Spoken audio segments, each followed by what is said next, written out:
Stat line right now, ladies and gentlemen, as the Philippine Navy dropped that set to San Sebastian.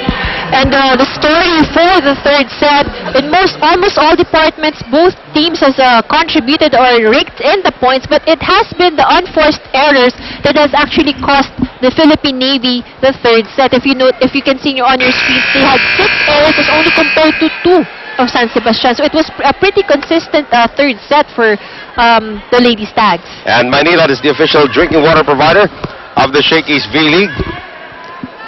Set number 4. San Sebastian up 2 sets to 1. And Jill Gustillo to put it in play. Oh, Galido with a bad reception immediately.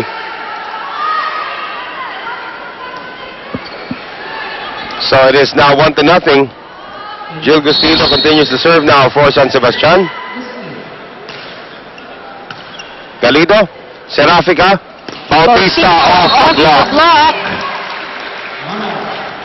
And nothing Ruby De Leon to do about that. So they still continue to go with Nene Ibanez there in front. Look at the way she just dwarfs Nerissa Bautista. Bigla lumiit si Nene, no?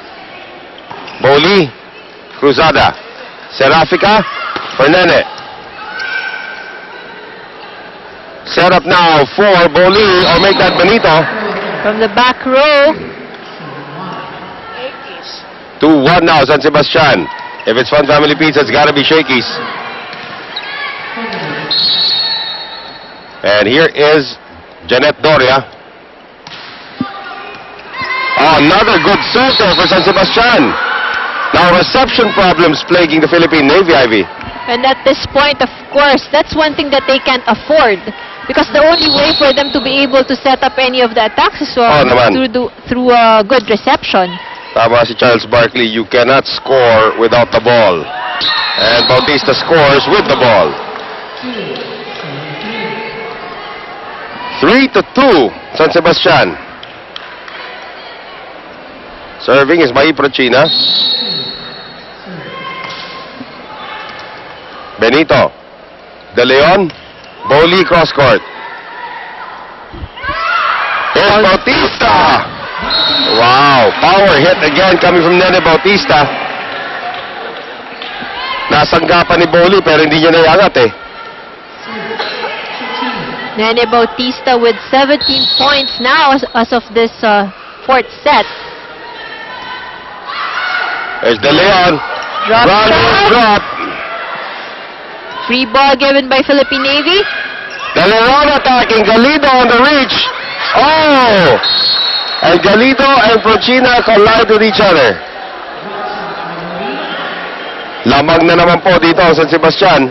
And if you notice, Noel, San Sebastian has been executing a lot of those drop shots. Right. Nakita nila na mas nahihirapan ng Philippine Navy getting those drop shots kaysa doon malalakas silang palo. Boli's jump serve isn't working anymore. Tied at 4. And Axel is the official outfitter of the Shakey's V-League.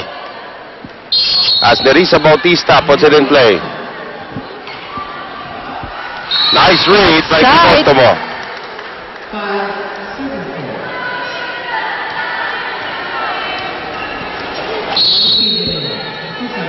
De Leon. Galido. Roses. Cruzada. Gustillo down the middle for Ford. And none of the blockers from Philippine Navy can reach that. Taas talaga na pinagagalingan. Look at how high this is. Wow. Wala rin man lang blockers din doon. Apio. Bautista, bad reception. Last minute decision from Nene Bautista resulting to a reception error. So 7-4 all of a sudden now for San Sebastian. And that point, the difference here in the score is basically due to the reception of Philippine Navy. Right. Free ball. And they can't cash out the free ball. Gustillo. Serafica. Roses, dug up by Boli. Here is Benito. No help coming from Nerissa Bautista.